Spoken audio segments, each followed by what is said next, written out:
expertise in trademark oppositions, patent oppositions, and also trademark enforcement.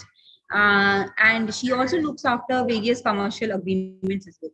So, and she has done her bachelor's from University of Law, Nirma University. So I would request Janvi to take it over. Yeah, okay. Yeah. Thank you, Priyanka. Thank you so much for the introduction. So first of all, let me tell you that I'm extremely honored, and thank you so much for giving me this opportunity to interact with, the future innovators, or I would say the one of the biggest contributors to the economy and IT fraternity as such. So in today's session, I will be dealing with what intellectual property is, what intellectual property rights are, how can we protect them, what are the benefits of them, and what are the benefits which the government has provided in its scheme of startups intellectual property protection. So to begin with, okay, just give me a second.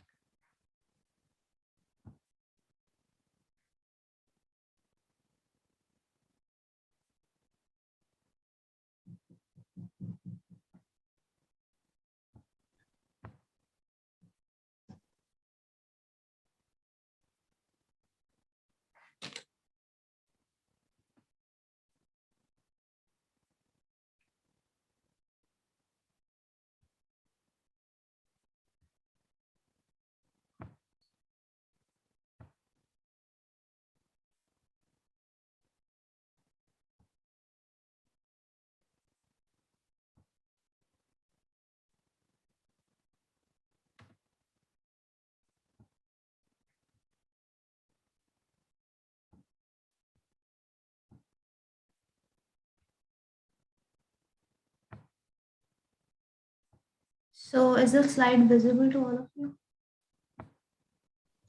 Yes, John. Yes, it is. Okay, just a second. Okay, hi. So, if we go back in time, if we see, like, in ancient history, the richest men were exactly, the people who owns the largest amount of lands and resources. Thereafter came the, industries. So basically there's this ancient economy, then thereafter came in the industrial economy. And today, in today's generation, you will find the richest men would be the people who will be owning the greatest, amount of intellectual properties. So like Mark Getty, very correctly said that intellectual property is the oil of the 21st century. Look at the richest men 100 years ago, they all made their money extracting natural resources or moving them around. And all today's richest men have made their monies from the intellectual property. To begin with, let's discuss first as to what exactly is intellectual property. So intellectual property is basically whatever is going on in your mind, your thoughts, your ideas, your imagination. And like intellectual property basically refers to the creation of mind, intellectual property refers to inventions, be it literary, be it artistic works, be it symbols, everything which your mind has created. So intellectual property basically is a generic term that defines intangible assets that are owned by an individual person or a company. So basically, and the rights which we get through law over your intellectual property, over your over your ideas, over your thoughts, over your creation of mind is basically intellectual property rights. Now, there are certain characteristics of intellectual property rights. First is that they are intangible, as in you cannot really see them. Another thing is that they are territorial. So basically, if you want to get a protection worldwide, you will have to file for its protection in every single territory. Third is that they are transferable, as in you can transfer your intellectual property just like any other property, be it through licenses, be it through assignment, be it while like you can totally sell your intellectual property as well. Another one is exclusive. Intellectual property rights are exclusive. It basically gives you the monopoly, and it is the most valuable asset to your company or to your business or anything. Now, Why exactly should IP be protected? Is because it gives you exclusivity to use and exploit. As in, if you have the right over that particular intellectual property, only you and you will be, given the chance or given the allowance to use that, and nobody else can unless they have your permission.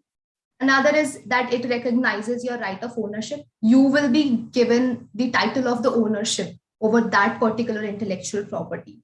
It allows you to sell, license, assign, or transfer that particular intellectual property. It safeguards your moral rights. It protects, like, if your IP is protected, for example, you have invented something. Now, obviously, once you've invented, to make the best commercial inputs out of it, you will need certain sort of investments as well. As in, if you've created something, now for the production of that particular invention as well, for establishing your business, for branding purposes, etc., you will need investments. Now, what happens is, if your invention is protected under IP, the chances of getting an investment becomes higher, because the investors would know that this is something which is unique, this is something which is new in the market, and this is something which will hold monopoly in the market. And given the fact that monopoly is one of the ways to to have the best commercial interests, because you are the only person in the market who would be selling that particular invention or that particular outcome of your invention. Nobody else will. And because of that, you have the power to decide its price, selling price, etc. So intellectual property not only just give you the monopoly, but also if your right is protected under intellectual property rights, then there are higher chances of investments as well. Obviously, it enhances the value of your IP and business. If your IP rights are not protected, anybody can copy it, anybody can use it, and they can also get it protected or get an ownership if you do not do it first. For example, if you have created an invention, you have created some product and you have delayed in its protection, there are high chances that someone else will copy that particular invention, will copy that particular product, put it out in the market. High chances that particular person can also file for intellectual property rights over that particular invention. And if that person gets the intellectual property right, gets the protection under intellectual property rights, that person can also disallow you or can also restrain you from using your own particular invention which you have created from your own intellect. So that is why it is very important that the first thing you do is protect your intellectual properties. So these are the types of intellectual properties under which you can get protection. Patents, any kind of invention. If you have invented something, if it has an inventive step, if it has an industrial applicability, you can get a patent over it. Patent gives you an exclusive right to use, to exploit, to produce that particular invention. No one else can use it or in any other manner. One more thing, like I said, intellectual property rights are territorial. So you will have to file, a stipulated protection in every single territory of the world. For example, if you are applying for, patents in India, you will get the protection in India only. Another is copyrights, all the books, novels, basically artistic creation, literary works, the music we hear, the books we read, all of them comes under the copyrights. Trademarks is basically, the graphical representation of any kind of brand.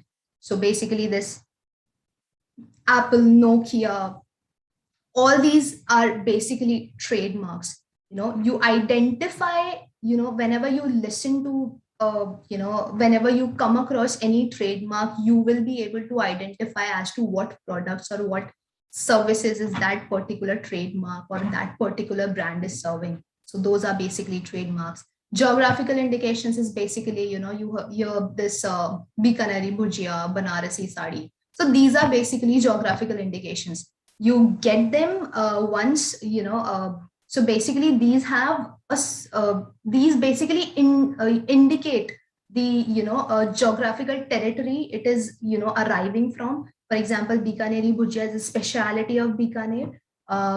And like I said, also there was this, for example, we have this, we were confused as to, whether it is Rasgulla or Roshagulla, because they always used to have this some certain sort of identity or sense attached to West Bengal. But there was a case wherein, West Bengal and Orissa has a fight as to who will claim whether it should be, Bengali Rosagullas, or whether it should be associated to Orissa, whether the indication from that particular geographical indication or from that particular product should be West Bengal or Orissa.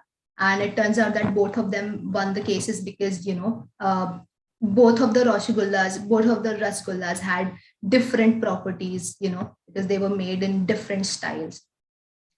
Another is semiconductor layout designs. Basically, all the circuit designs you get protection over them under the Semiconductor Layout Designs Act. Then next is designs. That is basically, any aesthetic appearance of a product you're making. That is basically designs. So you get protection of those designs under the Designs Act. And then last but not the least is trade secrets. So trade secrets is basically, you have this intellectual property and you do not know as to look, and it is not fitting under patents or designs or copyrights if you're confused that, but it has a proprietary value and it has a commercial value. Basically, you're making money out of that particular thing and it is confidential. That means it is not there in the market. Basically, all the intellectual property, you get protection over that only when they are original and when they are not at all in the market prior to when you created that particular thing. So basically, trade secrets are, for example, Coca-Cola has a trade secret of his recipe. They have been protecting it since then because when it comes to patents and other intellectual properties, the monopolistic right or, the protection is only for 20 years. And when you file for the application becomes public. So basically your invention, your method of making that particular product will come to a public domain. So if you want to protect that particular intellectual property, which is confidential, which is making you a lot of money, it has a very high commercial value, and you want to protect it in a very long run, you protect it under trade secrets. Now, trade secrets doesn't really have any particular act under which you get a protection, but you can protect your trade secrets through by way of agreements, the confidential agreements, the non-disclosure agreements you sign. That is how the trade secrets are being protected. So these are the basically brief, idea as to what are the different kinds of intellectual property rights are. I will be dealing with them in detail. So first one is patents, of course. So patents are basically, the granted rights of inventions that are novel, non-obvious with respect to prior art. So the rights which are conferred is by the Patents Act 1970. And the claim of invention, basically, how do we get a protection under it? Is basically you have to disclose that particular invention which you're claiming a monopoly over, and you have to explain that into detail. And like I've already mentioned, that the term of protection is 20 years and you cannot renew the patents. The term of protection will only be 20 years. After 20 years, any other individual or company or industry can use your invention to, produce other products or to use your invention for further studies as well. So just to get a brief idea, now you guys already know what inventions are. You guys know more than me actually what inventions are. But how do we get a protection under it?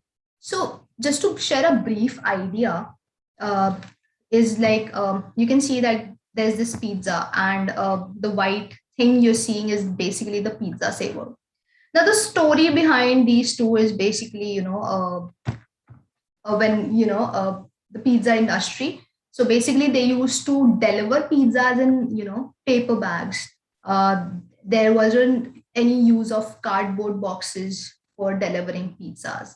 And then the Domino's founder, Tom Monaghan, came and he kind of, designed this cardboard box with, different spaces at its four corner, which, lets the heat out. And because it's cardboard, so it will, it will soak out all the greasiness. It will keep the pizza fresh, as in like it will keep it from getting soggy, because there are, four different openings at the, corners of the box. So he kind of designed it, and because they are more stackable as well. So, and in the year 1985, Carmela Viate. So, what problem after designing the pizza box? There still remained a problem, because the upper lid used to fall on the pizza, and all your toppings would get distorted, I would say. And then Carmela Viate came, and she made this stool sort of a structure which will help the upper lid to drop on the pizza. And in 1985, she patented this pizza saver. And we are using it now. We are using it. We are seeing it everywhere, right? And another example is the duct tape. So this also, is an invention. So the story behind this invention is basically, this lady, Vesta, was a mother of, two Navy soldiers. And what they used to do is, they had to pack ammunitions in, paper, with paper and wax. So the problem which occurred with them is, they were flimsy, and the tabs often tore off, and it was difficult to open them as well. So she, sort of invented this duct tape. She said that, why not we use, cloth-based waterproof tape to seal the boxes of ammunition. And she invented duct tape. And duct tape is basically, even the astronauts, even the NASA engineers would say that, the solution of every conceivable naughty problem has got the duct tape, and so it was. So in these two inventions, the thing which you would notice is basically that it did not really used to exist in both the products. They both the products did not used to exist before these two people invented that, or these two people created that. Also, that there was this underlying problem. There was a problem which these both inventions were solving. And that is the basic crux as to how we can get, how an invention can get a patent. So moving on, so we can have like different types of patents. We can have it in product form, we can have it in process form, we can have it in combination of product and process as well. Now, what makes it patentable? Like I've already, given you a basic idea as to, it has to be new, and there has to be some problem it is solving. So let's see what the Patent Act says. So basically, in order to get patent over an invention, you need novelty, inventive step, and industrial applicability. Novelty is basically anything new. Inventive step is, I will explain inventive step and industrial applicability in the later slides. So,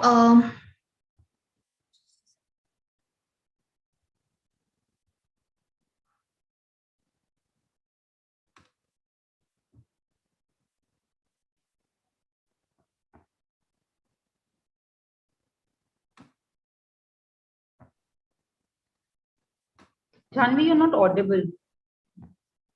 just a second. Am I audible now? Yeah, you are. Okay. So, conditions for patentability, like I said, should be a new invention. It should be an invention under the definition of section 2J, and there has to be an inventive step, and it should be capable of industrial application, and it should not fall under, the exclusions under section 3. So basically it has to be new. The invention should fit into the definition of an actual invention which has been given in the Patents Act. There has to be an inventive step, there has to be an industrial applicability, and apart from that there are certain exceptions, as in there are certain inventions, or what do we call, products or any sort of ideas which we cannot protect under section 3. So your invention should not basically fall under section 3, and it should comply with all the above given criteria. So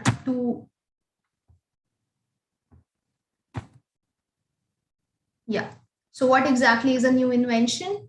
It means any invention or technology which has not been anticipated by publication in any document or used in the country or elsewhere in the world before the date of filing the application with complete specification. That is, the subject matter has not fallen in public domain. So if you notice the keyword, it has not been anticipated by a publication or document, in any document or used before the date of filing. So basically, when you file for the patent, the date of filing of your patent, before that, there shouldn't be any sort of publication or document through which you must have anticipated that particular invention from. Basically, it should not fall into the public domain before you file for that particular application. That will, actually satisfy the definition of a new invention. Now, like I said, it has to be new or novel. So in order to establish novelty, you need to go through a prior art search. So first of all, you will have to crystallize technical matter of invention. Like for example, your invention there, and that particular technical matter, you have to crystallize it as to what exactly are you claiming the monopoly or claiming the intellectual property rights on. Then you will have to find that prior art. Like in some of the cases, obviously, there is certain prior art from which we get our inspiration from, or from which we, kind of study, from which we make our research and studies from. So you will have to find that particular prior art with respect to your invention, which is falling in the category of your invention as well. And then you will have to distinguish that prior art technically with your invention. And that is how you will establish novelty. You will have to say, like, this is exactly the prior art which was, there in the market, there in the public, known in the public. And this is your invention. And these are the particular differences which I would say, which you would claim, like a patent right on, which you would say that this particular changes that you've made in the already existing prior art, that particular changes are the basically, subject matter of your invention, are basically your invention. And that is how you establish novelty. That is how you will, establish the fact that your invention is completely new. Now, what exactly is classified as prior art? It is, any form of information related to the field of invention, which is in the public domain. It includes video recordings, newspapers and magazines, articles, speeches, textbook, journal papers, patents, website disclosure, etc.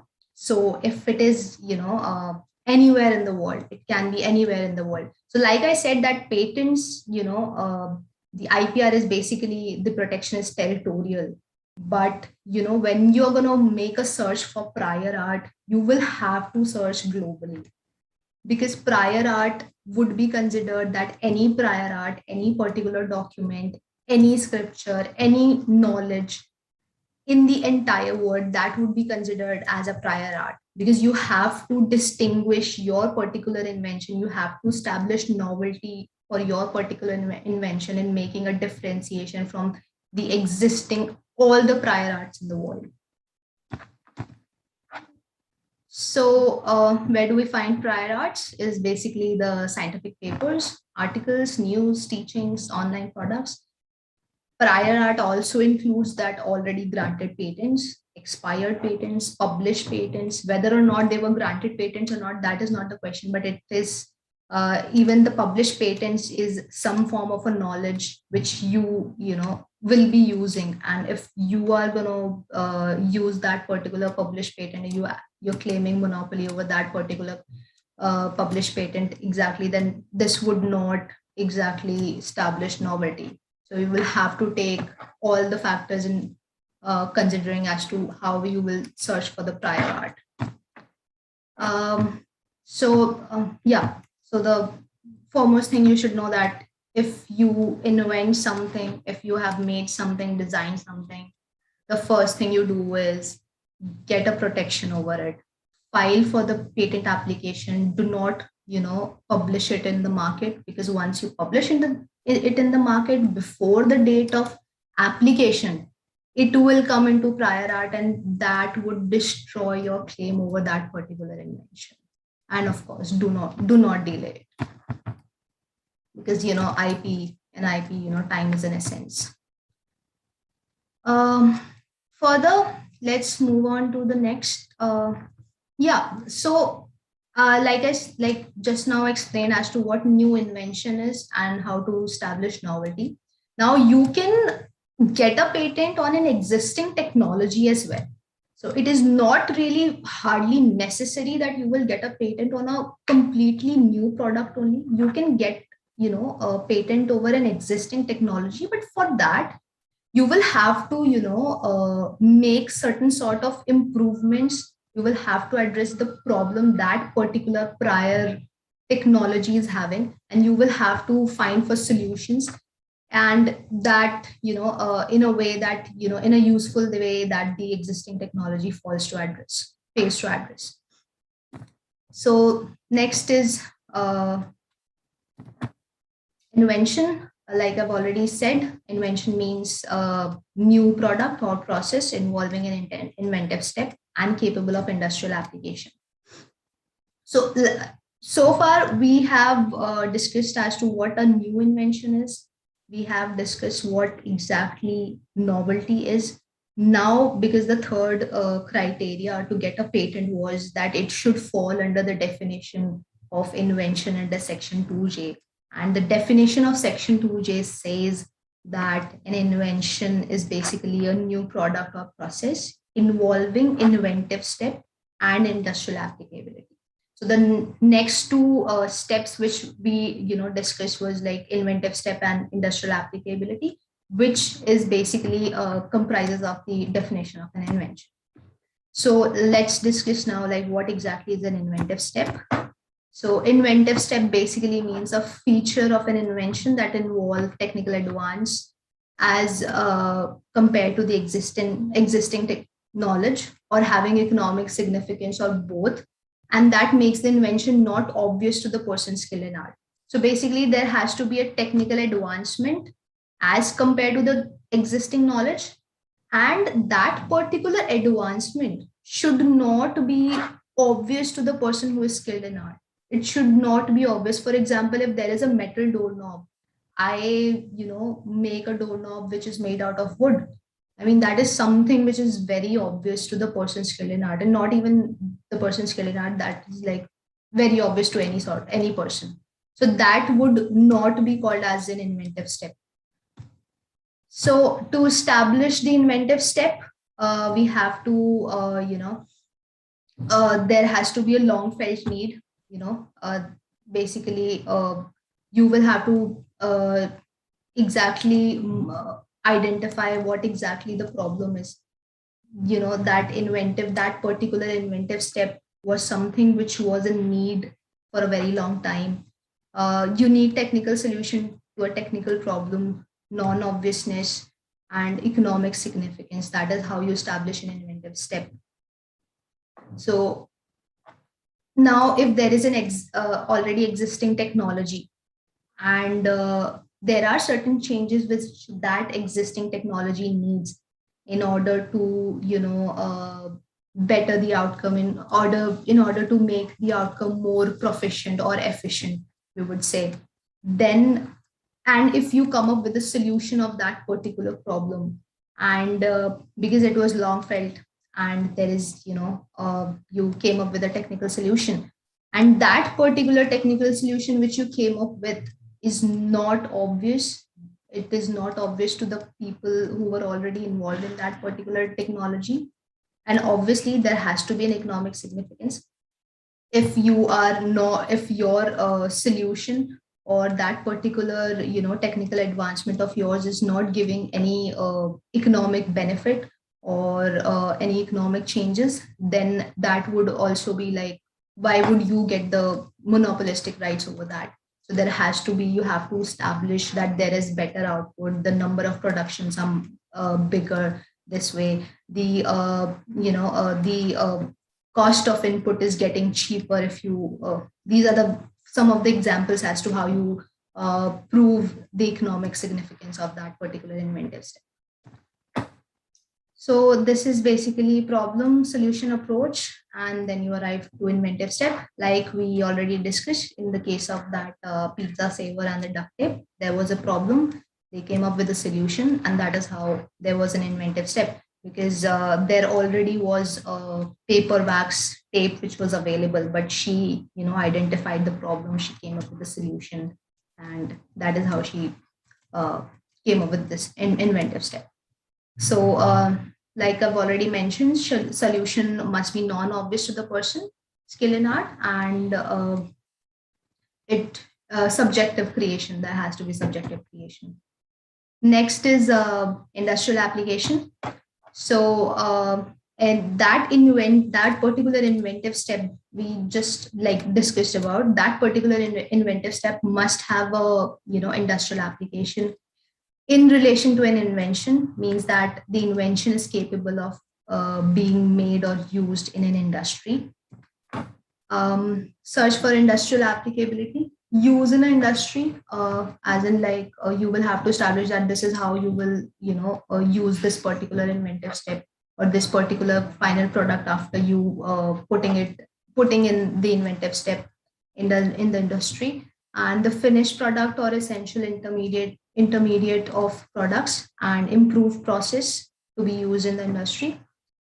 This thing you can search by analyzing the field and subject matter of invention, the market analysis, of course, because in order to find out what exactly the problem market is facing, you have to go through a market analysis of that particular industry and the technical use of that product. Moving on. So just now I've just discussed about, how can we get the patent rights over an invention. Like it has to be novel, there has to be an inventive step, and there has to be an industrial applicability.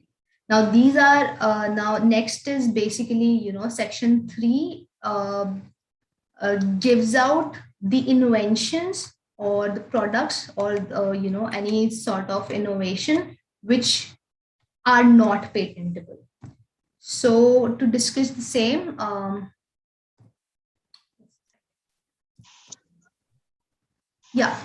so basically frivolous inventions and inventions contrary to well-established natural laws, they are, they cannot be granted patents under the Patents Act.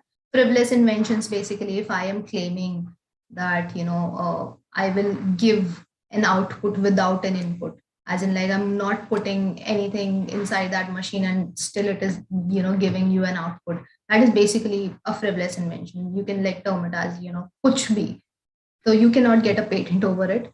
Another is inventions contrary to the well-established natural laws. For example, we can say if I were to, teleport you through a telephone, so that is basically, against the natural laws. So you will not get a patent over it even if you try to.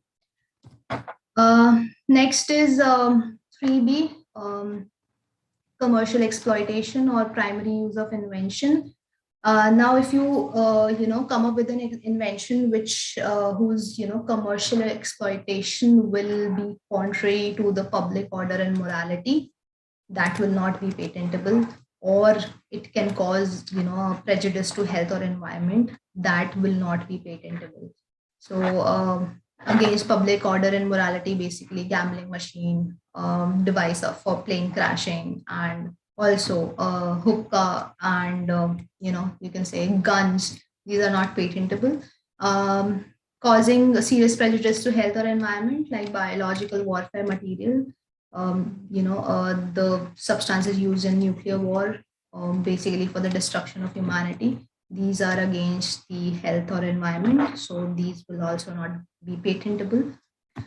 Third exception is so basically mere discovery of a scientific principle, for example, Newton's law, formulation of an abstract theory. So basically, there is all the research work, which is already lying in the public domain, and you somehow select some of the, work of it, and you make a new theory out of it. So that would be an abstract theory. You will not get a patent over it. Although if that theory is something which is a work of art, and which is a, that which is basically an application of mind and all, you can get a copyright protection of that particular theory, but not patent.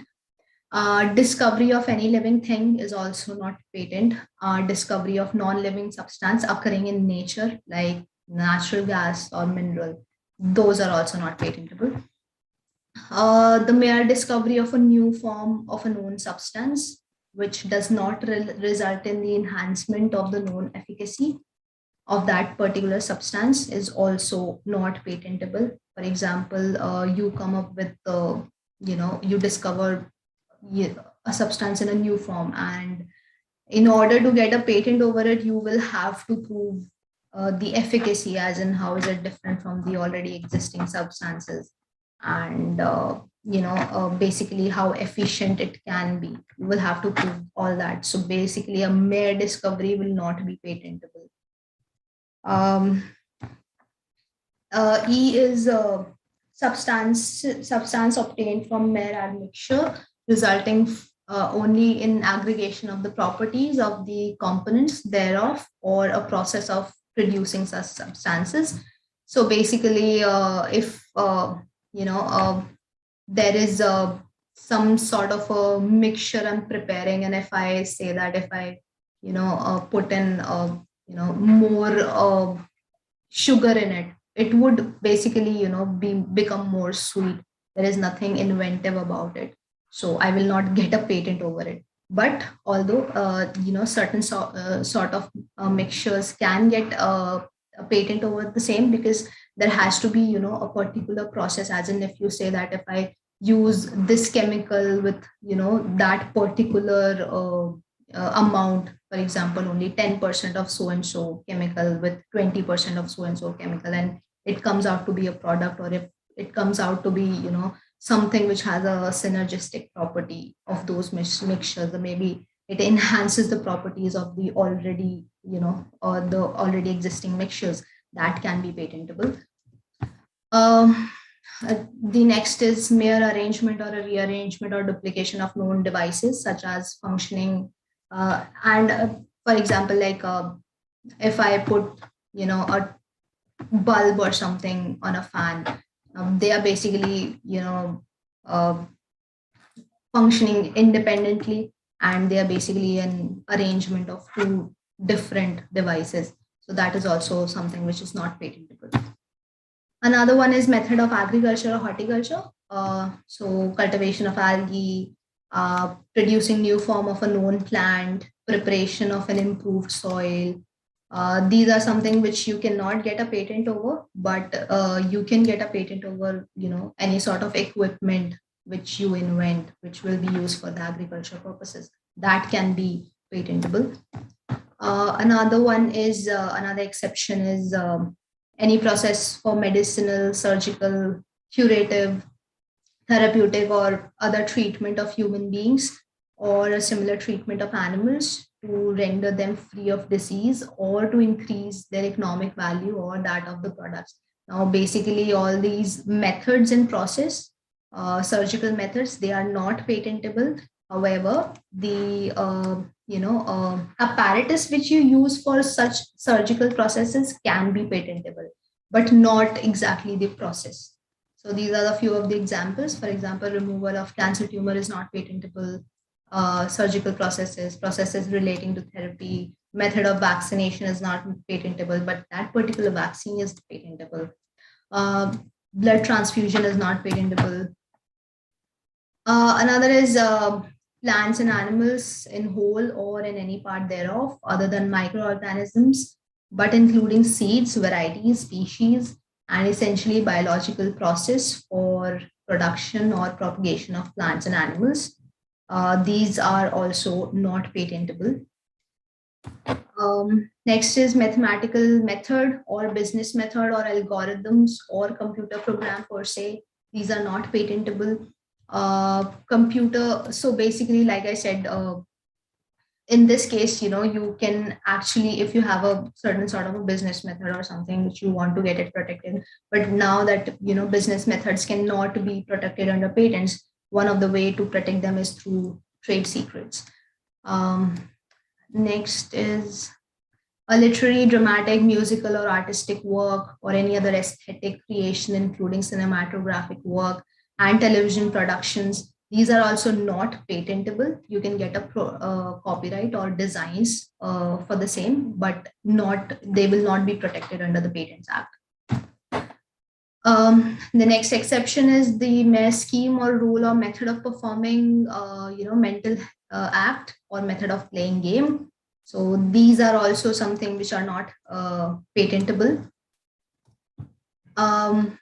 Presentation of information is also not patentable. Any manner or method of expressing information, whether by spoken words, visual display, symbols, diagrams, these are not patentable.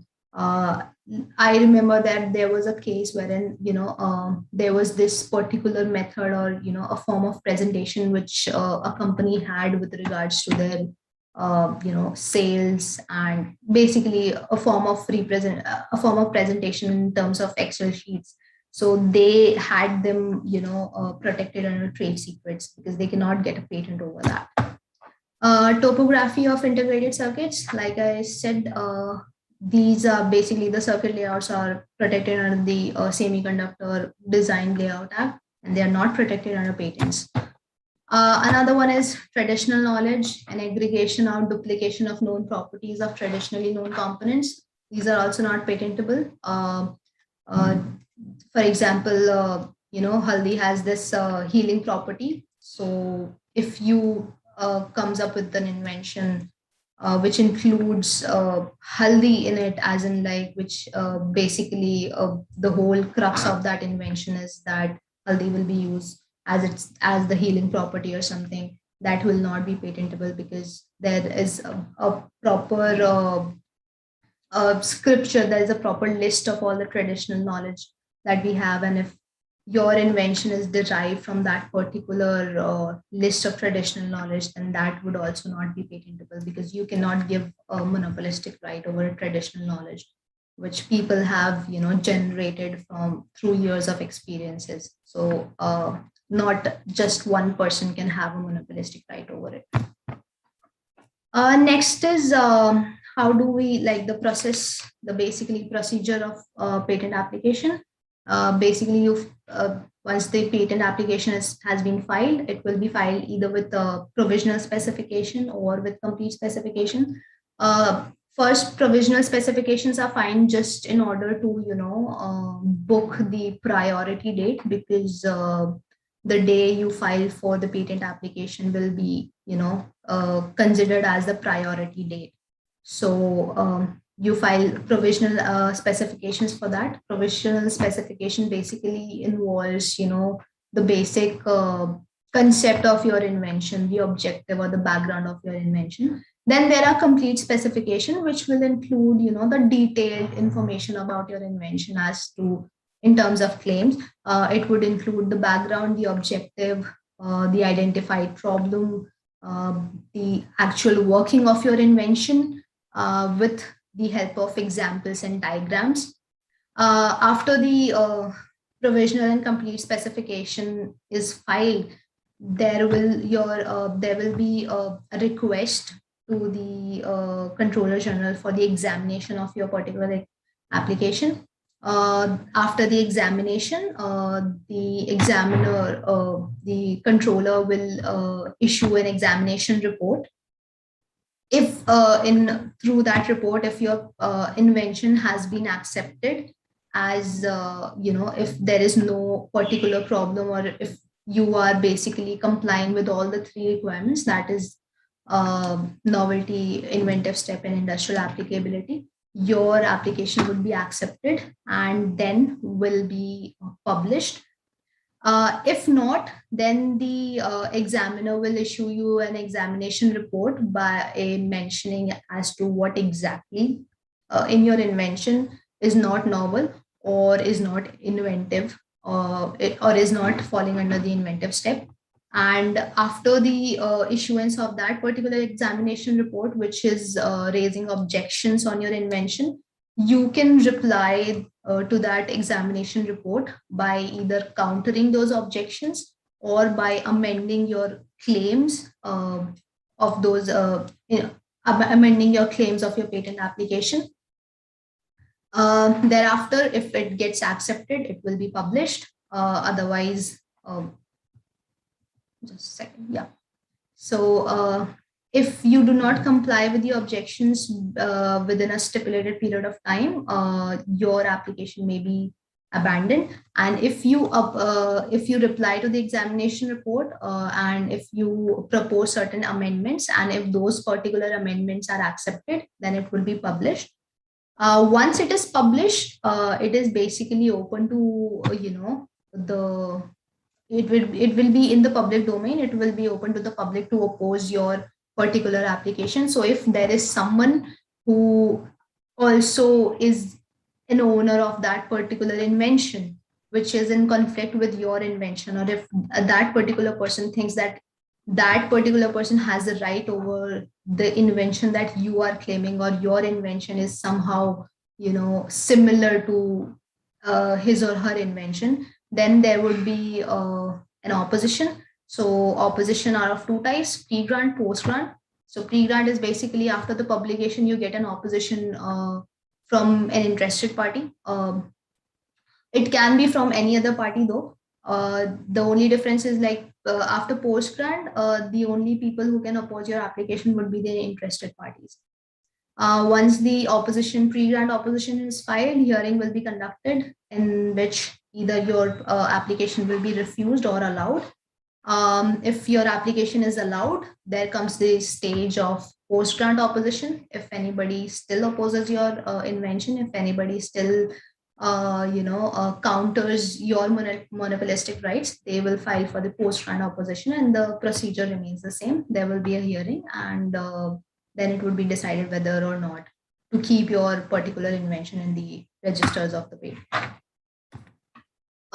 So like I've already said that provisional specification and complete specification are different. Provisional specifications are basically the brief description of inventions, and you may or may not include the claims. But when it comes to complete specifications, there has to be all the techno-legal document which fully and particularly describes the invention and discloses best method of performing that particular invention. And it should be described fully with, without ambiguity. And the scope of invention should also be there, and it should be explained with diagrams as well. So basically, the key concept is, first you have to see, like I said, you have to go through a prior art search. You will have to see what prior art are existing. So once you in your own establish that your particular invention is new and inventive, that is the basic prerequisite, and then you will have to go compare it with all the prior arts, that it is not basically similar to any kind of prior art. And also you will have to check whether or not they are falling in the exclusions of section 3, like I discussed, which are not basically patentable. And once you've been through all this, then you will have to file for the patent application, and then just wait with the timeline.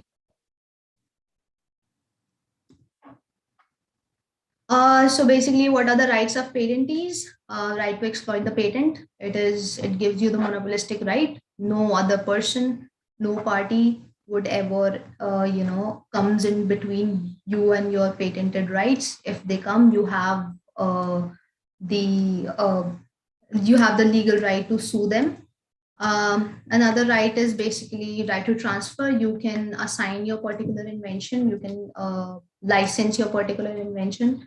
You can the right to surrender. You can also surrender your particular invention, and right to sue for infringement. Like I said, if there is any other party which comes in between your rights of patent, your patent rights and its commercial exploitation, you can sue that particular party. So what are the importance of patents to the inventor? It is the reward, the protection, monopoly, licenses, assignments, royalty, and a protection for 20 years. To society, it gives them a particular substance for, further research, because and improvements, of course, study, license and manufacture, because you can give them license to manufacture that particular product which is deriving out of your invention. Economic development, of course, social development, and source of information. So, I do not know whether you guys know or not that Michael Jackson's anti-gravity lean shoes were also came into the definition of an invention. So it need not to be just merely highly technical. It can be anything which is new and anything which is fitting into the category of an inventive step. These are few of the recent innovations, I would say. So basically, Nike came up with this set of glasses wherein you will be able to track the ball, and you will be able to know the number of outcomes of that particular swing from that particular force from a particular angle can have. So this is like one of the latest, I would say, like examples of innovation. Another one is so Walmart came up with this robotic bees, wherein they proposed a design which includes cameras that would allow those robotic bees to identify crops, and would then allow them to pollinate the same way do, because with a declining bee population proving to be a worrying issue worldwide. Robotic bees like these could be a huge advantage to the agricultural industry. Another one is firefighting bomb. So Boeing was granted a patent in 2017 for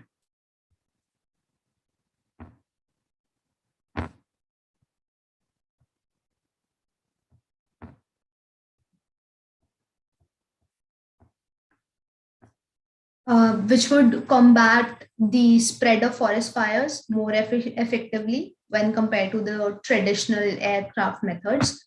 The shell would be fired from a gun, and which would release fire retardant materials upon impact. The next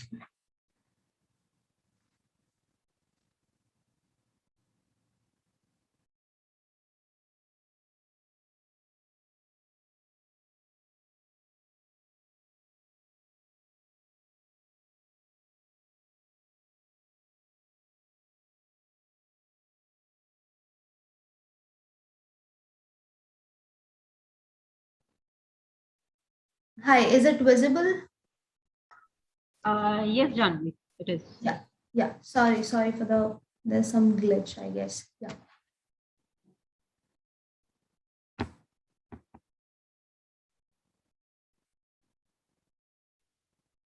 Yeah, so there is this comfort beer, which IBM is about to launch, wherein it already got a patent upon it.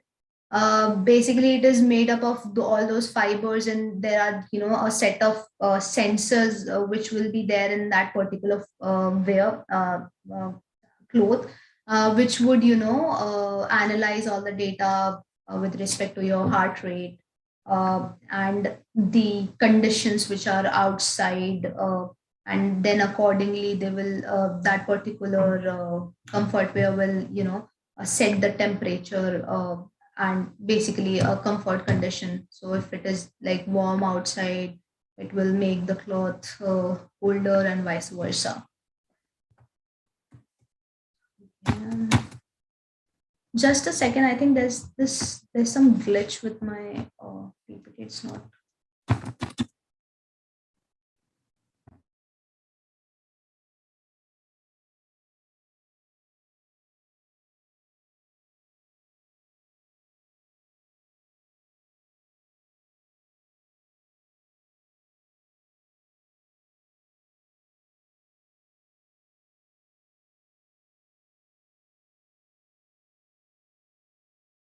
Yeah. So another innovation which is like really amazing is basically Apple's self-deploying screen protector. So basically, this would, deploy a cover when it sensed the phone or tablet had fallen, and thereby, protecting the screen from the fall. Also, the proposed design also includes shock absorbers and modular protectors that could easily fold in or and out of the device. Though not currently in development, this invention could be a blessing for a lot of clumsy Apple users.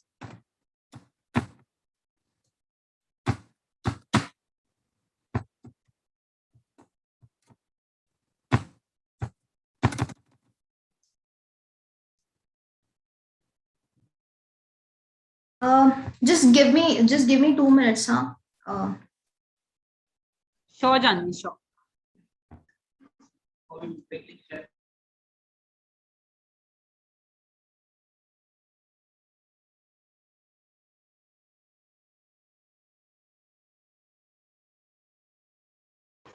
Meanwhile, I request everyone to fill up the feedback form to avail the certificate. So participants, the link is in the chat box.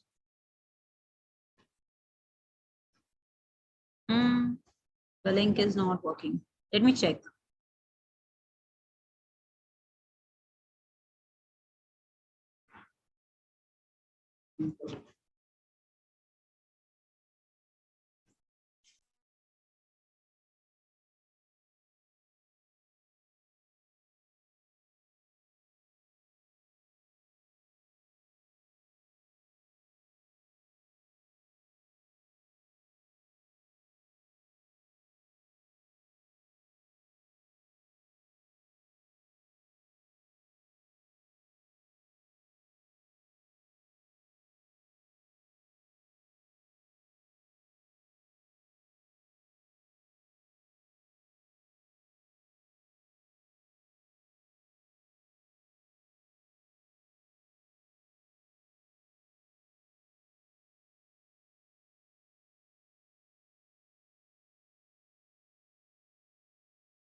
The link is working now. Just you guys can check it now.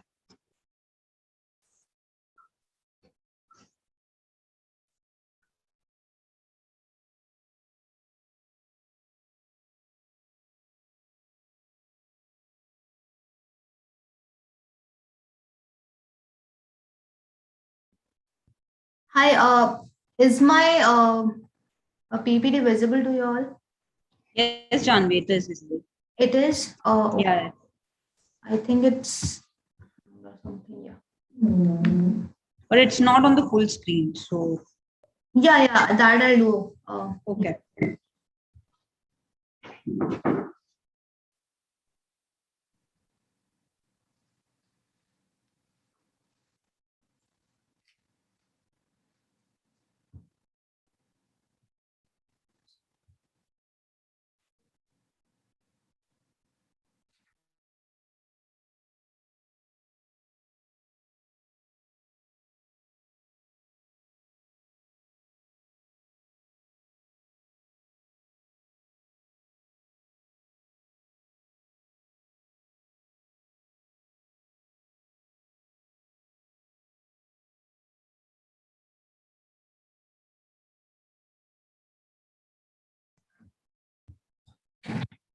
Hi, sorry for the disturbance. Yeah. So next is, okay, it has stopped again. Just give me a sec.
Janvi, is everything all right?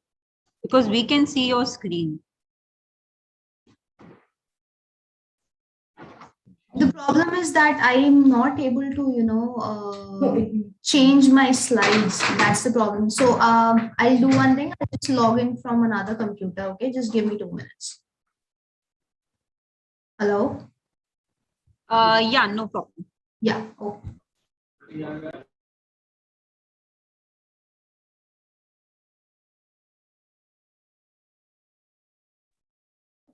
Meanwhile, you can share PPT to us as well, Janvi, if we can share and continue the session.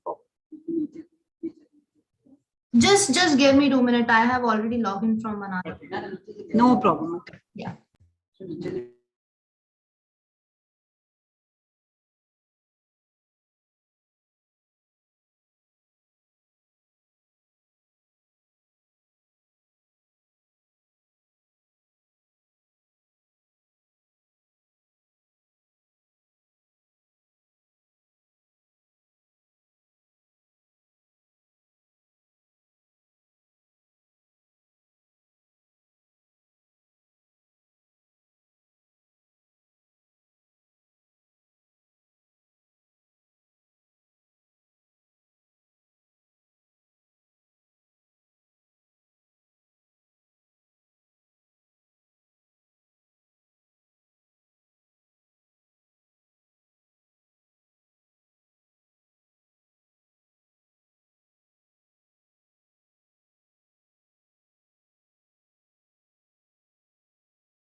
Hi.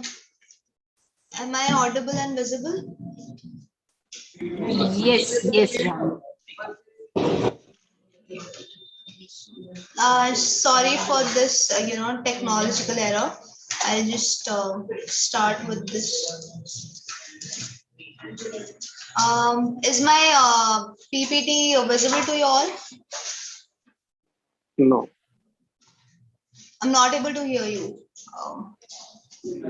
No. Not yet, Janvi. Okay, You have just not shared your screen at first. okay, just a second.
It's visible now. Okay, yeah. So, Janvi, quick, quick description about like you can move forward with the quick description, and we can take question and answers from the participants if that's okay. If that is what you want right now, it's fine. You wanna? Okay, yeah, that's fine. So, as per time constraints, so you can carry on with the PPT, but just if we can spare some time for Q&A, that would be great. Okay, yeah, we can go for Q&A. Because that would be, I think, that would make more sense because I've already taken a 1 hour session. So if there are any questions from that aspect, I can take them. So participants, if you have any questions, you can shoot out or ask your queries to Janvi. You can unmute yourself as well and you can ask her.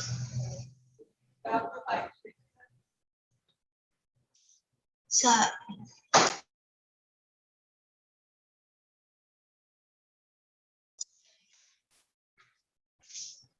Any questions? Anybody? Any queries regarding startups as well? If you have any query as to how GUSEC helps, that also we will also address those queries.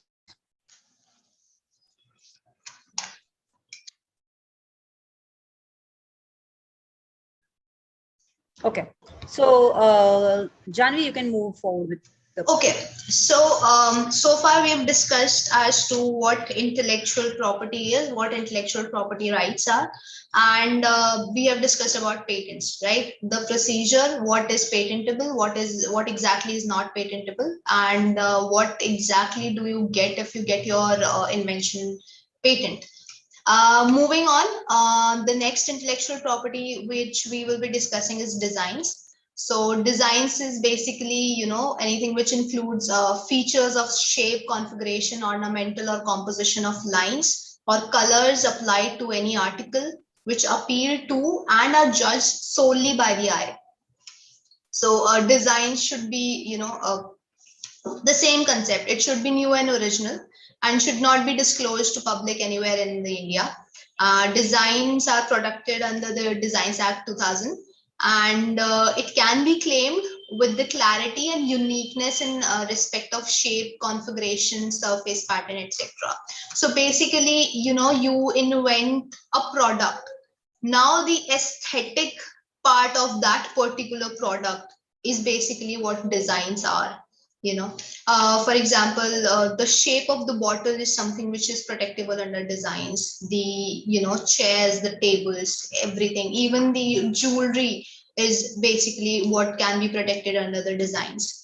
Unlike patents, so we get protection of 20 years in patents. In designs, we get a protection of 10 years, and it can be renewed, it can be extended further for 5 more years, but not more than that.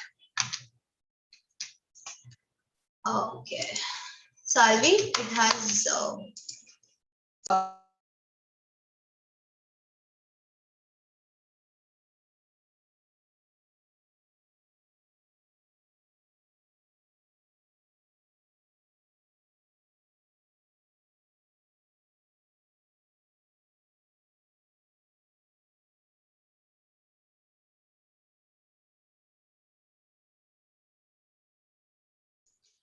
Priyanka, I'm sorry. I think there is some problem with the software altogether. I can just if there are any questions, I can take them up right now.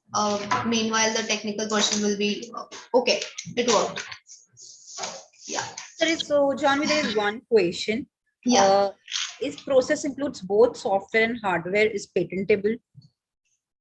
So basically, like I've already said that, computer inventions per se are not patentable. But if you, develop or if you create any kind of software, and if you attach that into a particular hardware, through that, you can get a protection under patents law. So the thing is that that software has to have a mechanical output, or I would say you will have to show the working of that particular software mechanically by attaching that software to a hardware. Apart from that, you can get protection over your algorithms and software under Copyrights Act. I mean, that is also one of the options to get a protection under.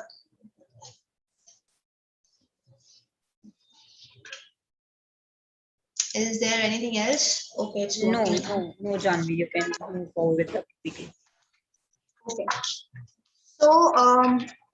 So like I said, design includes, features of shape, configuration, ornamental or composition of lines, or colors applied to any article which appeal to and are judged solely by the eye. Designs, like I've already discussed, that they should be new, and you get the protection over the shape and configuration basically. When creativity is not inventive but involves novelty and industrial applicability along with aesthetic appearance, designs rights are awarded under the Designs Act. So the criteria is very simple: novel, there has to be an aesthetic appearance, and there has to be an industrial applicability of that particular design. For example, you come up with a kind of pen, wherein it improves your handwriting as well, because the way you have designed that particular body of that pen or that particular grip of that pen, it has this aesthetic appearance, it is novel, it is new, and obviously there is an industrial applicability of that particular pen. So that comes under the designs protection. Significance of designs right is basically you get a statutory right, obviously, the right to prevent others from producing, importing, selling, or distributing products having an identical appearance. You get a monopoly, and like I've already discussed, the protection is for 10 plus 5 years, and you get to have take out all the commercial benefits because you exercise the monopoly of that over that particular design. So like if I, say Tupperware bottles, we already have some sort of an image as to how Tupperware bottles used to look like when, they recently, when they, newly came into the market. So those are something which are protectable under designs as well. So we have already discussed as to what can be protected. It must be new. So basically the whole concept of IPR is basically it should be original and it should not exist, prior to you made it out in the public domain or something. So for designs as well, it has to be new. A new design does not necessarily mean a completely new one. It can also be the application of a pre-existing design to a particular product for the first time. So just like I said, I gave an example of a pen. So the pen, they were already existing before as well. But now if I, comes out with a design which is more suitable, which improves your handwriting or something like that. For example, we have Crocs as well, which have designs right over them. And a few times back, if you remember, Reebok came out with these shoes which helps you tone your body, which supports your knee alignment and all. So those are also something which are protectable under designs acts. All the chairs, and furnitures, ornaments, these are something which are protectable under designs. Even the handicrafts are also protected under the designs. Second is original, obviously, and be significantly distinguishable from known designs or combination of known designs. Basically, you will have to tell them that this is how your design is, different from prior existing designs. Not comprise or contain scandalous or obscene matter. I mean, that is just like a given fact that you will never get any sort of IP protection over any matter which has a scandalous or an obscene matter. It should not be a mere mechanical contrivance. It can be applied to an article and should appeal to the eyes. Okay, so like I've already said that, you invent something and that particular object, you give certain form of an aesthetic appearance to that particular object which came out of your invention is basically designs. You get a protection over that as well. Even Apple has its designs protected. Another one is it should not be contrary to public order or morality. It should not be prejudicial to the security of India. What cannot be registered as designs? Books, calendars, certificates, forms and other documents, dressmaking patterns, greeting cards, maps, plan cards, postcards. These are not something which are protectable under the Designs Act. You can get a copyright over them, a few of them as well. Then there are labels, tokens, cards, cartoons. You get either copyright protection or trademark protection over such things. Any principle or mode of construction of an article cannot be protected under design. Mere mechanical contrivance, like I've already discussed. Excuse me. Buildings and structures are also something which are not protectable under designs. Although there's this one very interesting case of Taj. So the Hotel Taj in Mumbai, the whole structure of that particular hotel has a trademark right over it. Because it indicates that particular structure is formed in such a way that it basically indicates that particular brand. So that is why they gave them the trademark protection over that particular thing, but not the design. Parts of articles not manufactured and sold separately. Variations commonly used in the trade, mere workshop alterations of components of an assembly, mere change in size of article is also not protectable. Flags, emblems, or signs of any country, layout designs or integrated circuits are also not protectable under designs because they are given protection under the Semiconductor Design Layout Act. Now, who can file for an application of design? The proprietor or the legal representative or the assignee. The procedure is more or less the same. You file for the application. You get the, the number of your design application as well as the date of your application. Then there will be an examination. If there is an objection, you will file for the removal of objection. Then there will be re-examination. And if you comply with all those objections, there will be a hearing.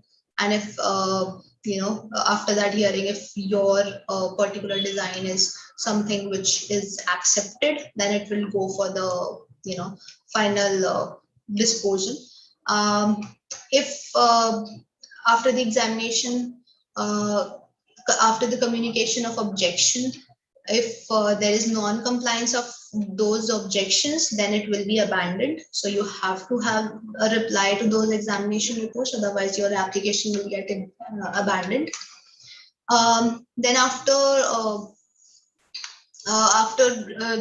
the removal of objections and the acceptance, you will be your design will be published in the official journal, and after that you will be issued with the design certificate, which will give you a protection of 10 years, and you can get an extension of 5 years for that protection as well, after filing a stipulated fees and application for that. So the same thing, just like patents, you are not supposed to publish your design in any form which will destroy your registration, right? You are not supposed to let your design be out in the public before you make that particular design application for the protection. So these are some of the examples, recent examples. So Noida-based Agva Healthcare designed a compact size ventilator to help country during COVID-19 pandemic. It is definitely an innovative design. Another one is this power tree. This was also given protection under the Designs Act. Another one is like Ahmedabad-based furniture manufacturing unit only, or TWD Furniture, which are very much diligent in protecting their furniture designs.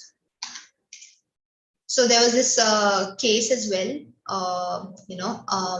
Pioneer versus Apollo, wherein these are the design of the plaintiff, as in like the person who has the right over this particular kind of tire. So there must be an industrial applicability with regards to its smoothness on the road, or how it works on the road, the friction it creates, etc. And Pioneer basically copied the design of their tire, and that is why Delhi High Court gave them a restraining order as to that they cannot produce such tires. Only Apollo has the exclusive right to produce such tires. Moving on, now that you have got the patent over an invention, now that you have created something which is inventive, how would you like the public to know about your invention? As like what kind of name would you give to that invention? What kind of name would you use for the branding of that particular invention? And that is where the role of trademarks comes into picture. So basically, trademarks are a sign, word, symbol, or combination which can distinguish the goods of one producer from another producer. So trademark function as a source identifier. So if I show you these trademarks, these are all trademarks. Like you can, by the mere look at these trademarks, you will know as to what product or what service this particular mark would be offering, right? And this is exactly what the role of trademark is. It makes your product, it distinguishes your product from the other person in the market. It gives you a different identity. It gives you an identity to your business, to your product. The rights conferred are as per the provisions of Trademarks Act. Again, the same concept as we applied in patents and designs, that it shouldn't be something which you copy. It should be novel, it should be unique, and it should not, and most importantly, the another added factor is that it should not be confusing, or it should not cause any kind of confusion or deception in the market. Okay, so now trademarks are not something which you will have the monopolistic rights for a very limited period of time. Trademark is something which goes on through your lifetime and after your life as well. So you need to, get your trademarks renewed after every 10 years. So trademark initially gives you a protection of 10 years, and then you file for the renewal of that protection, you get another 10 years. And this is something which you will have to, go along with for a very long time, because trademark is basically your goodwill.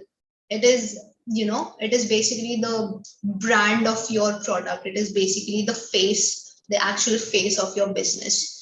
So it needs to be renewed time to time, and it's gonna, go on with like throughout your life, and even after your life, to your legal heirs as well, to your kids, to your next generation. It will be there in the market from generation to generation, and that is what the goal should be. You need to exercise, or you need to put in so much amount of investment, or I would say certain practices you would need to invest into to make your trademark go on for a long run, so that it gives you better reputation and goodwill, and in turns it will give you better hand in the market. So like these are few of the brands, the brand value as of now. Like Apple's brand value is like $612 billion, and Google is at $458 billion. So these are just the brand values of these companies, these businesses. So if if any of these brands say that they will sell all the capital they have, as in the infrastructure they have or something like that to you, and then on the other hand they have this option of selling their brand to you, you would definitely go for the brand value. You would definitely go to buy that particular brand, right? um, like I've already discussed, trademarks are basically the marks which are capable of being represented graphically in order to distinguish the goods and services of one person to another person. The initial protection is of 10 years, and you need to renew that protection after every 10 years. Trademarks can be, any name, word, phrase, logo, symbol, design, image, sound, or combination thereof. Now in India, the sound trademarks are not yet given on sound, but sound marks are basically, whenever you log into your computer and you have this sound of Microsoft, that particular sound which comes out, because of Microsoft, or the if you use Intel as your core processor, there's this sound of that as well. And there was this Britannica company as well, which had this sound, which you can actually, which is like so embedded in our minds that we can actually identify what exactly does the sound means. So those are something which has been given sound protection as trademarks. The shape of goods, packaging, and combination of colors are also protected under trademarks, because it helps you identify, it helps you distinguish your product. So basically, there are symbols which are given to unregistered and registered trademarks. So the first one you see in red and white as TM is basically for an unregistered mark, and which is used to promote the goods under the brand. So it is unregistered, but it is using it in order to promote their goods before getting a protection. And because once you file for the trademark, you won't really get a protection just like merely in a very short span of time. Obviously, I will discuss the procedure later. The another one is like service mark, which which is unregistered and is used to promote the goods and services. And you use SM for the unregistered service mark. And when you see a sign as R in this black circle, that is basically the registered trademark, which you cannot copy or cannot even make a cosmetic change in that particular registered trademark and then make a new one. You just cannot do that. The functions of trademark is basically distinguishes the product from similar ones to the in the market. It identifies the product, it indicates the source and origin of the producer. It advertises the product. Investment function not merely the symbol of goodwill, but often the most effective agent for the creation of goodwill. And it guarantees and assures a certain quality. Now, if you enter into a departmental store and if you look at the beverage section, you see this, black bottle with red and white label, you will be able to easily identify what exactly this is, what kind of quality it guarantees, because you have been consuming that particular product for a very long time. So it makes it easier to identify the kind of product you want. It makes it easier to identify what kind of guarantee or what kind of quality that product must be giving you. So that is what basically trademarks does to your product.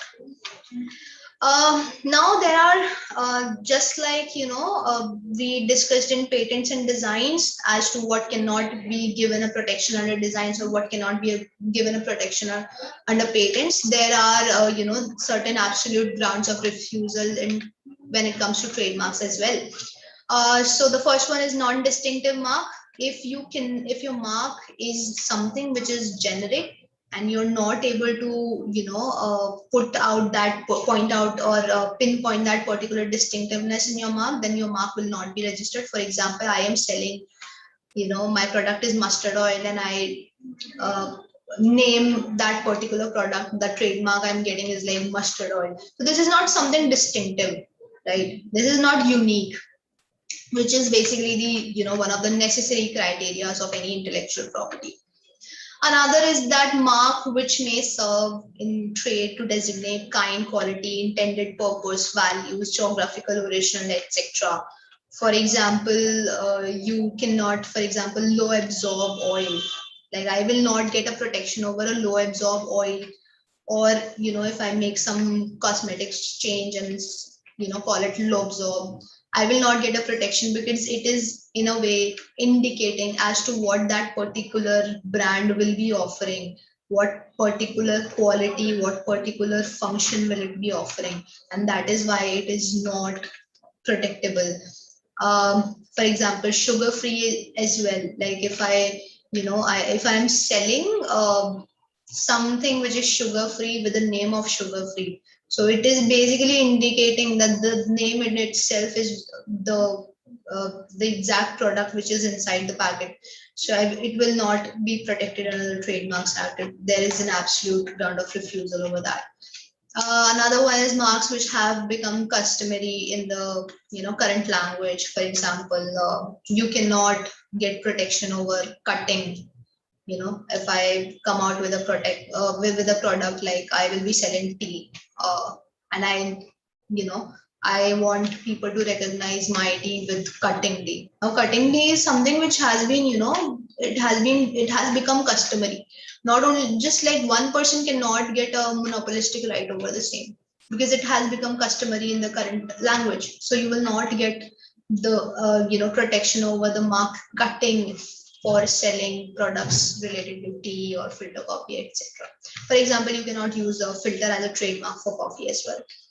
Another is marks which may hurt religious susceptibilities or containing scandalous or obscene matters.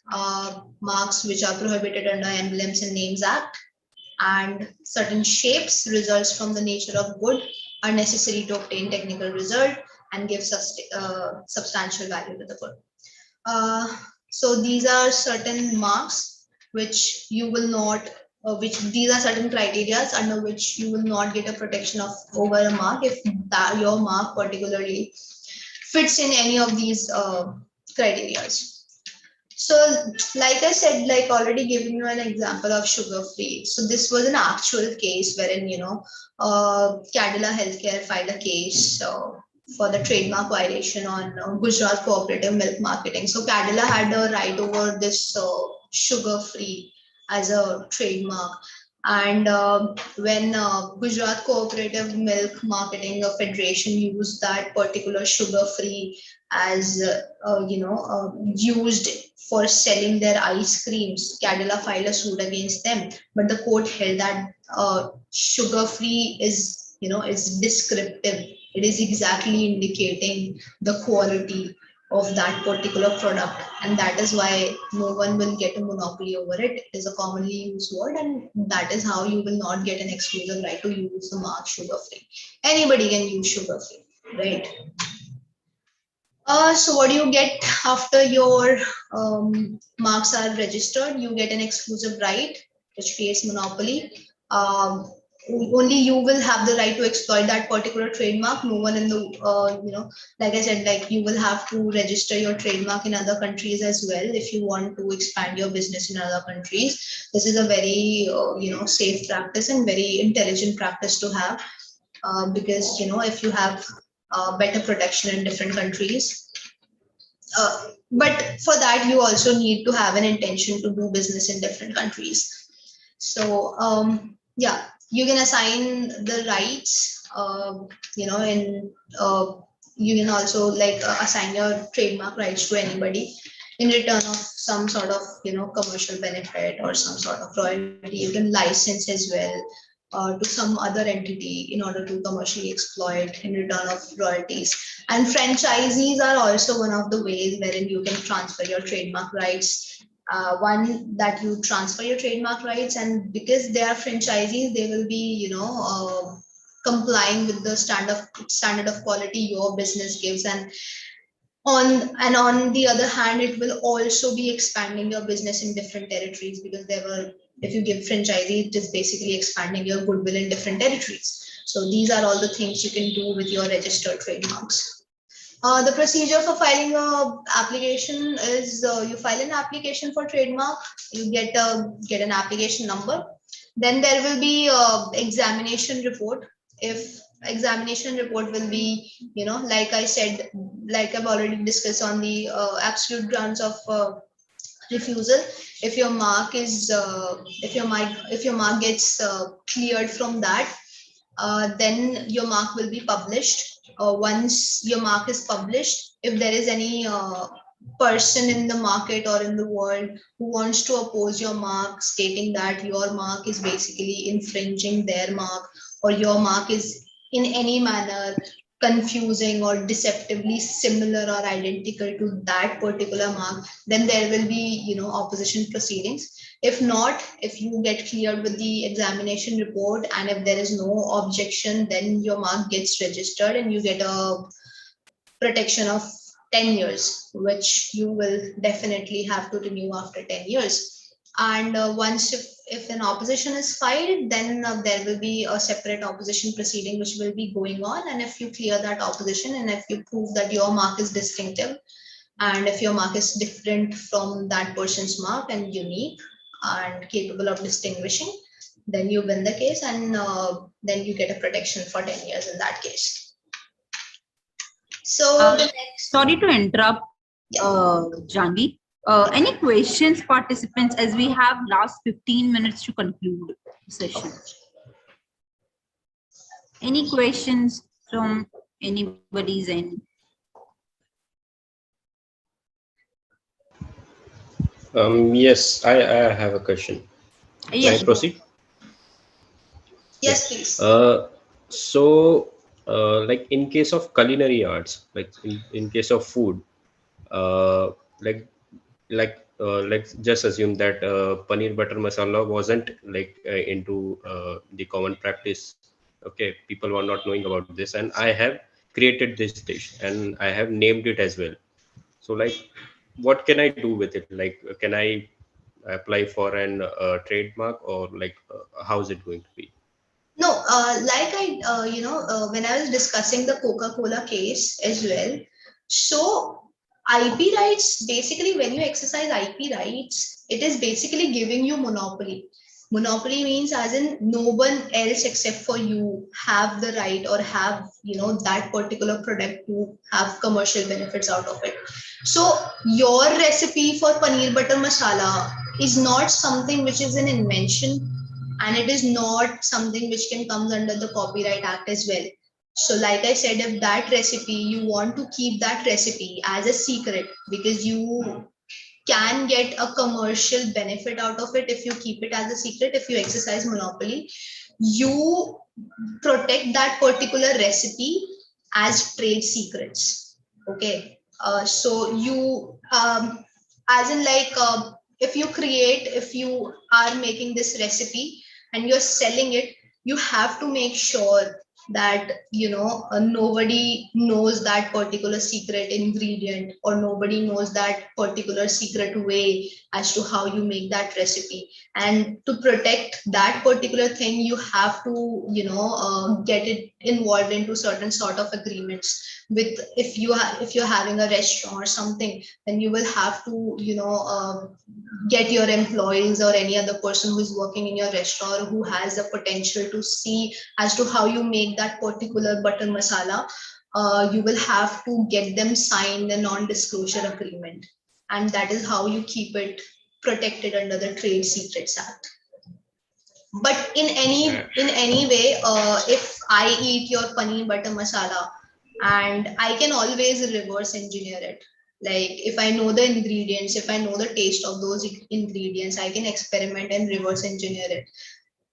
I can recreate, or I can know that particular secret ingredient of yours by my own, then that won't be an infringement. But if your employee or someone from your kitchen, discloses as to that this is the particular ingredient, or this is the, thing you do with your paneer butter masala, which makes your recipe unique.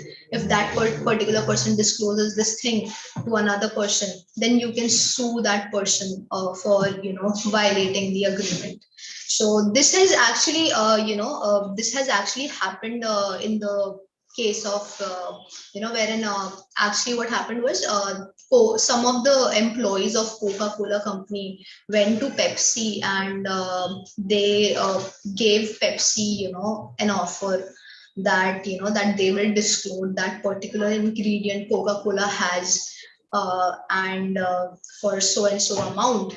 So what Pepsi did was, Pepsi did not take that particular secret ingredient. Instead, they called up Coca-Cola and said that this has been happening. Now, when the Coca-Cola asked Pepsi as to that you could have really taken up that particular recipe, and you could have really ruined my business, you would have completely destroyed my business if you would have taken that recipe, then why didn't you really do it? Then Pepsi had a very beautiful response. They were like, of course there is competition, of course monopoly gives you all the best of it, but if there is no competition in the market, you will not be able to grow. So basically Coca-Cola pushes Pepsi and Pepsi pushes Coca-Cola, and that is how the competition has led them to the level they are right now. So this has also happened. So you can protect your particular recipe under trade secrets and not letting that particular secret out.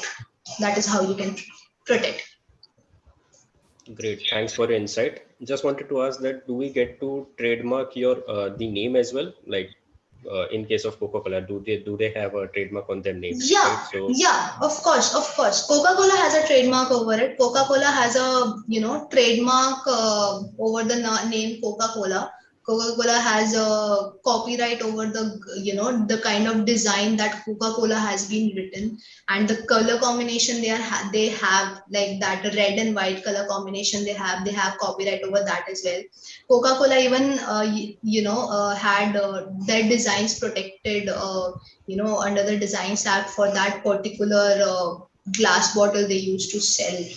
So these are all the ways in which you can protect. So basically, any object is a set of multiple IP rights. So your product will be a set of multiple IP rights. Like it can be you can get a patent over that product. You will have to register that particular product with a name under Trademarks Act. The kind of design your label must be having will be protectable under Copyrights Act. The kind of design your object, that particular outcome of your invention is having, will have getting registration under the Designs Act. So these are like all every single product is a set of different kind of IPR. Right. So, see, Coca-Cola is a very unfamiliar name, right? So it's like people do not get strike with this name usually. But in my case, like let's get back to that imaginary world when paneer butter masala has not been invented. So if I am using very common words, that is paneer, butter, and masala. So combination of these words, can these gain trademark or No. they can't? So basically, if your paneer butter masala by the name of paneer butter masala are you the first one to use these separate names? They are generic, right? In my case, I'm thinking yes, no one else is Okay, using it right now. no one has ever came across the name what paneer is. No, there is no object named as paneer like we have. There is nothing called as paneer. Then you can get it. But if I invent a recipe, for example, long and kali mirch, I say, I invent a recipe with long and kali mirch. Now, and that recipe is basically long and kali mirch ka some sort of thing only. Then I will not get a trademark over it because it is describing the product by its name. It is indicating as to what exactly is inside that particular product. So you will get paneer butter masala registered under the Trademarks Act if those paneer butter masala is something is the word that you coined by yourself and it is not there in the public domain already. All right, thank you for insight. Yeah, I hope I made, like, I gave you like whatever the explanation you were wanting. Yes, absolutely. Okay, yeah. Any other question? Anything else? There's a question in the chat box. Okay. If I make a hand splint, can I patent it or design? You what? Make your If I want to make a hand splint. hands blend. Hand splint. SPLINT. Can I patent Hand it? splint. Yes. Splint, you said. Yes. So basically, like I said, if you make a hand splint, now that particular object of yours, is it something which you made it from already existing objects, as in the kind of material you're using? Are you using a very different sort of a material which is improving the efficacy of already prior existing arts? That is one question. And if not, and if that particular design is sort of problem solving any sort of problem which is already existing, and it is not something which is obvious, like कोई भी बना सकता है या फिर किसी को भी ये mere thought तो आ ही गया होगा that we can solve this problem by making this. If that is not the case, then yes, it depends on like what exactly your invention or that particular product comprises of.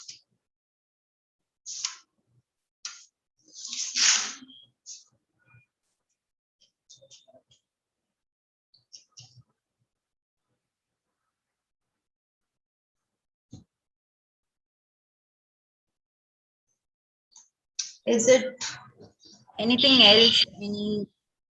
Any questions? Okay, one more question.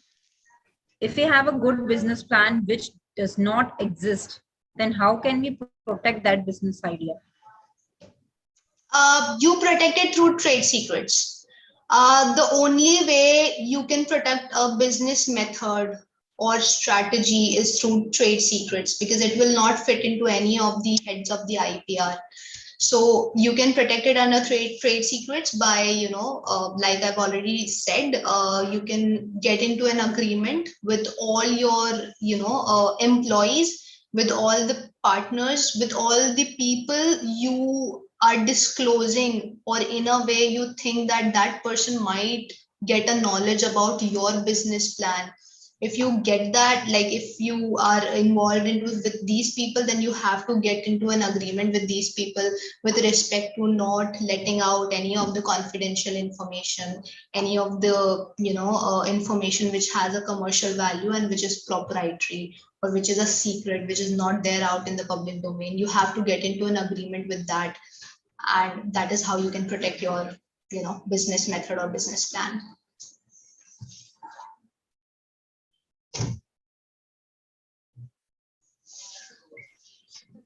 There's one more question. Can I copyright a performer of evaluation method in physiotherapy?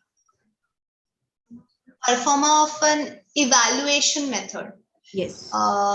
This is something I think you need to discuss with some more details, because I cannot make an imagination as to what exactly you want to get a copyright over.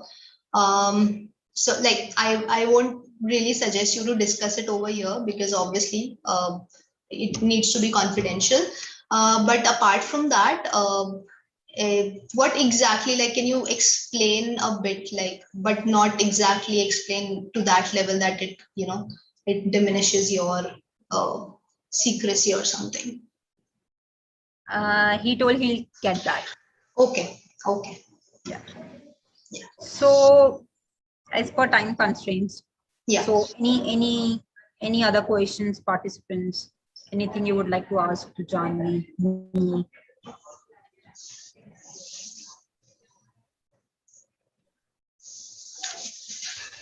So I hope everybody has like- filled up the feedback form as well. Just one last question. Yeah. That's fine. I'll not ask about the time, because in each case, I guess the time frame would be different. But Sorry. Please repeat again from the beginning. Yeah. So I was telling that I won't ask about the time frame, because I think for each procedure, the time frame would be different. But for each case, I guess for trademark, for patent, how much is the costing for each of it? Like Okay, how much the inventor would be bearing? Yeah. So when it comes to patents, although like there is, for startups especially, there is like, a significant reduction in the filing process, significant reduction in the filing fees. Apart from that, like if your patent is actually new, novel, like, it need not be, objected by either the examiner or by someone in the world who might object your patent to get a grant, then the mere fees would be around like 20,000, I guess, 20-30,000 if your invention is like very novel and all. Otherwise, obviously, if there are objections, then there will be, stipulated fees which you will be which you will have to, pay with every step of it. So it is not really, possible. But yeah, if your invention is extremely new, then I guess 20 to 30 is the price which I would like to quote in terms of the patents. Although like there is exactly like I guess 80% of the rebate which has been given to the startups through SIPP. So I'm not exactly aware of the exact figure of that. Apart from that, in trademarks, if you do not, if there is no objection, of course, and if there is no opposition, then your mark will be, registered within a span of 4 months. And the fees would be, I guess 4,500. That is the fees you would be paying, which is like very cheap. If you are a startup, then it is 4,000 or 4,500. If you are not a startup, then it would the application fees is around 9,000. And then there will be, you know, like different forms which you might be able to fill in for different levels of it. So that is something which is completely subjective.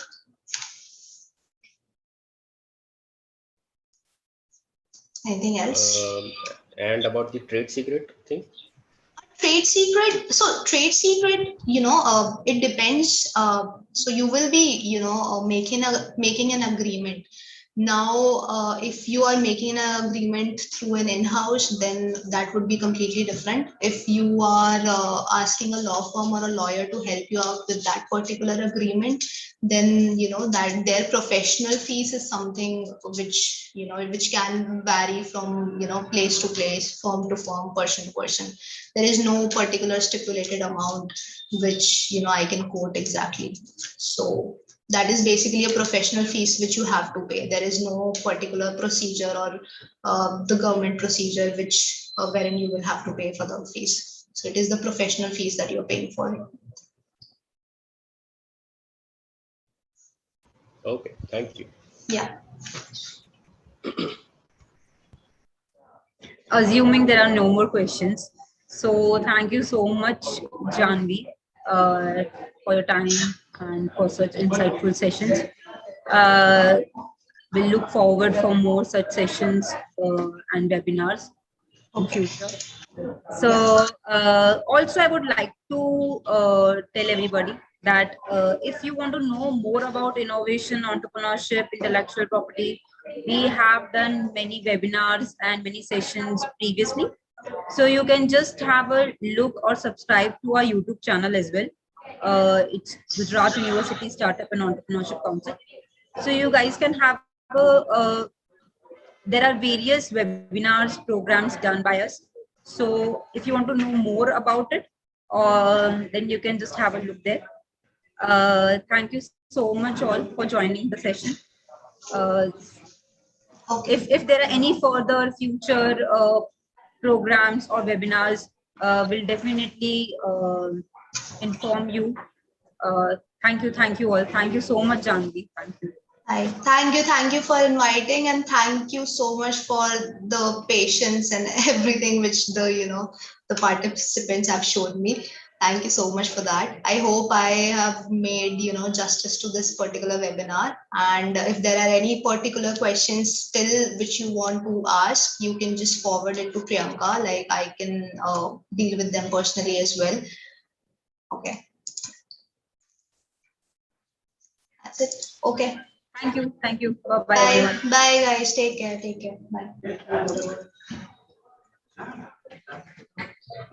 Bye.